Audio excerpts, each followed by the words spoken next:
I realize that the uncertainty is high, and what we've learned is that the tariffs are higher than anticipated, higher than almost all forecasters predicted.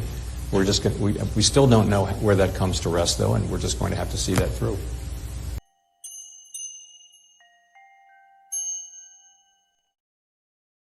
Hey everybody, it's Eddie from Tokyo. This is your cryptocurrency update from Japan, and that was Jerome Powell just moments ago. And yes, he won't commit to any looming recession, despite JPMorgan raising the possibility from 40%, which they said on the 31st of March, to now 60%. The Financial Times did publish about 27 minutes ago that they expect the economy to slow and prices to rise, and China has retaliated with a 34% tariff of their own for the United States, which, has the whole market really messy. The Asian markets were down. In Japan, the Tokyo Stock Exchange fell 2.75%. Currently in the United States, you can see the Dow Jones is off by about 3.96%. The NASDAQ is off 4.8%. The S&P is off 4.69%. Bitcoin is currently trading at the time of this recording at 83,532. Now, the interesting thing is XRP earlier today, yes, I made a purchase at $2.06, and it has risen currently at $2.12, absolutely bucking the trend. And also bucking the trend is Nike. Why? Well, it's surging because Vietnam's general secretary says that they want to cut their tariffs down to zero if they can make an agreement with the U.S. Now allow me to make a shift over to Flare Networks and the use of XRP. You won't believe this. I was flabbergasted.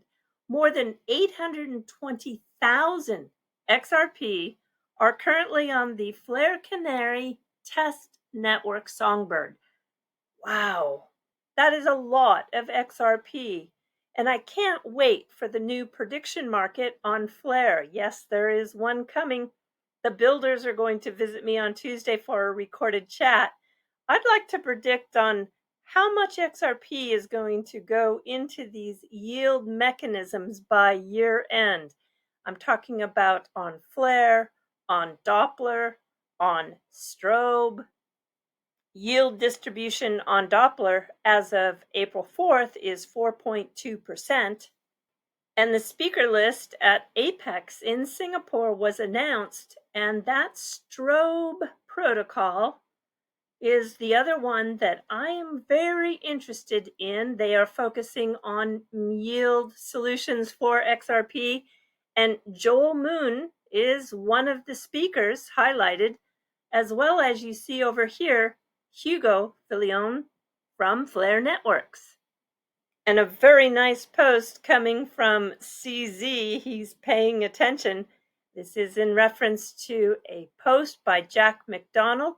And he wrote that, as promised, RLUSD, the stablecoin by Ripple, is now integrated into Ripple payments.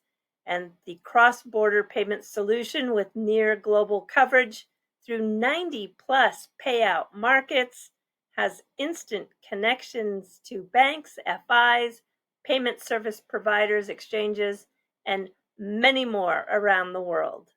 And it's now trading on the first Tier 1 US exchange, Kraken. It is paired with the USD, also with XRP and USDC. Here's something very important to keep in mind. As it nears this 300 million in market cap, we don't have a granular use breakdown between XRPL and Ethereum. So for the Ripple payments, and I asked anyone to correct me if I was wrong, I imagine that RLUSD on Ethereum is going to fall largely into the global DeFi and exchange integrations, while RLUSD on XRPL will be for the Ripple payments. Yeah, I'm looking for stats. If anybody has stats, to back up the actual split among how much is being used on the XRP ledger versus the Ethereum protocol. I would love to see it. I do want to talk about Linqto in this video because there is an updated announcement. And if you remember, they were heavily promoting Circle for their pre-IPO shares.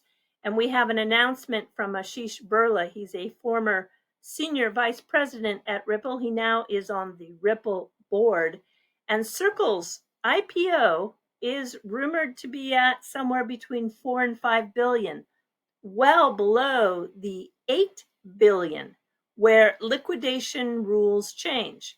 So the preferred investors get that 1.1 billion first.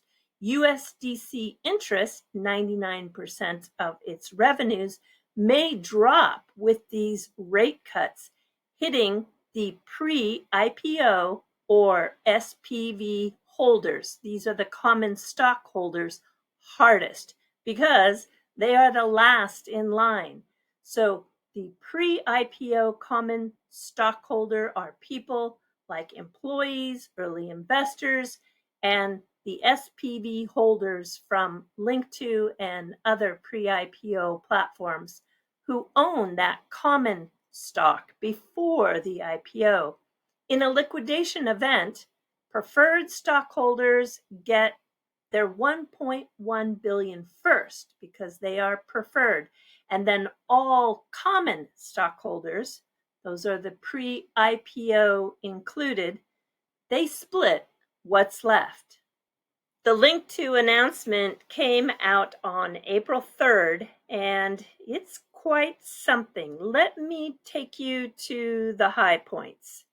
In the new management's words, the seriousness of the regulatory violations cannot be overstated.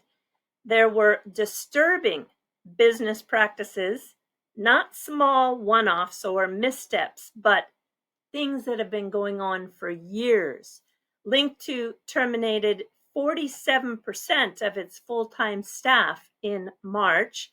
Significant serious security law violations, which prior management knew but did not appropriately address, lingers on. And cooperating with the SEC and other regulators, who could that other regulator be? Maybe the Department of Justice? And they're unable to predict when the platform will be fully operational. It was a lack of compliance culture all the way through. In my opinion, and this is my opinion only, if the regulatory and legal challenges escalate, this could lead to a cash flow crisis. If bankruptcy does occur, Chapter 11 is the most likely path, given the trend of companies opting for reorganization over liquidation. This would allow Linqto to restructure its operations and finances while continuing to operate, though it would come with significant cost and risk to both retail investors and shareholders. The balance between these stakeholders' interests would depend on the restructuring approach. But in a bankruptcy scenario, retail investors might have a better chance of recovering value than shareholders, albeit the potential delays in accessing their investments. Paolo, the CEO of Tether, is in the Southern District of Manhattan today. Yeah, he took a picture of himself and said he doesn't need to IPO. There is a great interview that took place just about an hour ago inside the New York Stock Exchange. It's about 5 minutes long. I'll put a link to it in the description of this video. There is a short list that has been revealed, and for the best DPIN and best technology, you'll see Minima Global is one of those, along with the best policy coming from Ripple with Matthew Osborne. The best exchange on that short list is Uphold, and the best DAO community is Polkadot. Again, These awards are coming on the 28th of April. Good luck to all of them. Now I'll let Raoul's AI avatar take you out. You just won't believe it. This is exactly where we are going in this space. Until next time, do take care. Sayonara for now. Bye-bye. Happy Friday, everyone. Although it's not been very happy for stock investors, that's for sure. Listen, I'm Palvatar, and I'm going to tell you what's happening in the markets. Of course, I'm Raoul's AI avatar, so don't expect his in-depth analysis or views, but he was live last night with RV's chief crypto analyst Jamie Coots reacting to the tariffs, so check that out. It's available for free. I also recommend watching Andrea Steno's flash update for pro macro members. Okay, let's look at the markets. And boy, equities are not looking pretty at the moment. The pain is set to continue today after Thursday was the worst day for US stock markets since March 2020 during the COVID pandemic. The Nasdaq plunged 6%, the S&P 500 shed 5%, and it's looking like another red day on Wall Street after losses in Asia and Europe. Somewhat surprisingly, crypto prices have remained largely stable as of this moment, which is lunchtime in Europe. OSF and Mando will talk about it on today's Rect Vision at 11:30 a.m. Eastern, or 4:30 p.m. if you're in London. US President Donald Trump's announcement of sweeping new tariffs has already brought retaliatory measures from Beijing, with China imposing 34% tariffs on all imports from the United States from April 10th. Since returning to power, Trump has slapped multiple tariffs on Chinese imports that collectively amount to 54%. There's growing concern about inflationary pressures stemming from this global trade war, as it may lead to increased consumer prices while simultaneously dampening economic growth prospects. Analysts at JPMorgan have raised their recession probability forecast for the US to 60%. Amid this backdrop of uncertainty, investors are monitoring data releases such as the non-farm payrolls, which should be out by the time you're watching this. Expectations were for around 135 to 140,000 jobs added in March, which would mark a slowdown. The unemployment rate was expected to remain steady at 4.1%. If the markets are swinging wildly, it's possible the numbers came in ahead of or below expectations. We'll also hear from Federal Reserve Chair Jerome Powell regarding monetary policy direction amidst rising inflation concerns linked to Trump's tariff strategy. So all in all, a busy day.